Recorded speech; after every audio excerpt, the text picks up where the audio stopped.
ঘনিয়ে আসছে ত্রয়োদশ জাতীয় সংসদ নির্বাচন, অথচ নির্বাচনকালে নিরাপত্তা নিয়ে কুমিল্লায় বাড়ছে উদ্বেগ। ২৪-এর গণ অভ্যুত্থানের সময় থানা থেকে লুট হওয়া অস্ত্রের বড় একটি অংশ এখনও উদ্ধার হয়নি।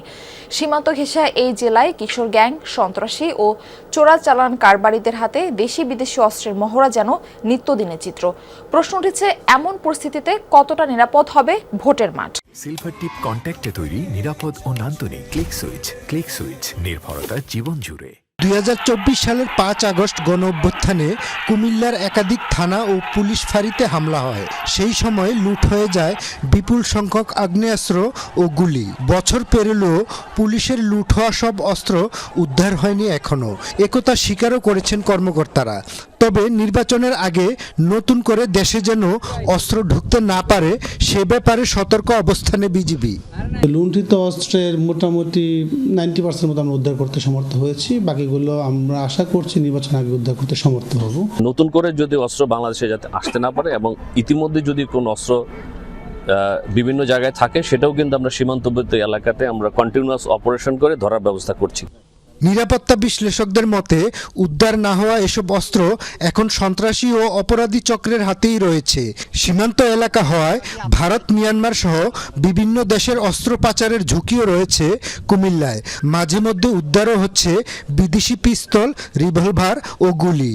নির্বাচনের আগে লুট হওয়া সব অস্ত্র উদ্ধার এবং অবৈধ অস্ত্রের বিরুদ্ধে বিশেষ অভিযান ছাড়া নিরাপদ নির্বাচন নিশ্চিত করা কঠিন হবে বলে মনে করছেন তারা। এই যে অস্ত্র যারা লুট করেছে, যারা অস্ত্রের ব্যবসা করে, তাদের নির্দিষ্ট কোনো রাজনৈতিক পরিচয় নেই। তারা যখন যার হয়ে অস্ত্রটি ব্যবহার করতে পারে তারা তখন সেই রাজনৈতিক দলের কর্মী হয়ে যায়। XYZ কারো না কারোর কাছে আছি, দেশের বাইরে কিন্তু যায়নি। সেই অস্ত্রগুলি যদি উদ্ধার না করা হয় তাহলে নির্বাচনের পূর্ব থেকেই কিন্তু অস্ত্রগুলি ব্যবহার শুরু হবে।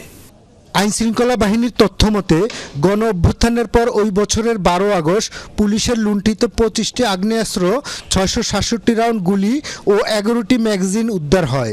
এরপর চলতি বছরের ১৬ জানুয়ারি র্যাব ১১ উদ্ধার করে একটি রাইফেল সহ ২টি আগ্নেয়াস্ত্র। এছাড়া বিভিন্ন সময় যৌথ বাহিনীর অভিযানে ২০২৪ সালের ডিসেম্বর থেকে ২০২৫ সালের অক্টোবর পর্যন্ত ১১ মাসে আগ্নেয়াস্ত্র ৭৪টি, ১৬১ রাউন্ড গুলি, ৩৩টি ম্যাগাজিন, ৭৪টি কার্তুজ ও ১৩৯টি দেশীয় অস্ত্র উদ্ধার হয়েছে। এদিকে জেলা শহর ও আশেপাশের উপজেলায় সক্রিয় কিশোর গ্যাং। আধিপত্য বিস্তারকে কেন্দ্র করে প্রায়ই চলে অস্ত্রের মহড়া। সামাজিক মাধ্যমেও ছড়িয়ে পড়ছে সেসব ভিডিও, যা নতুন করে আতঙ্ক ছড়াচ্ছে সাধারণ মানুষের মধ্যে।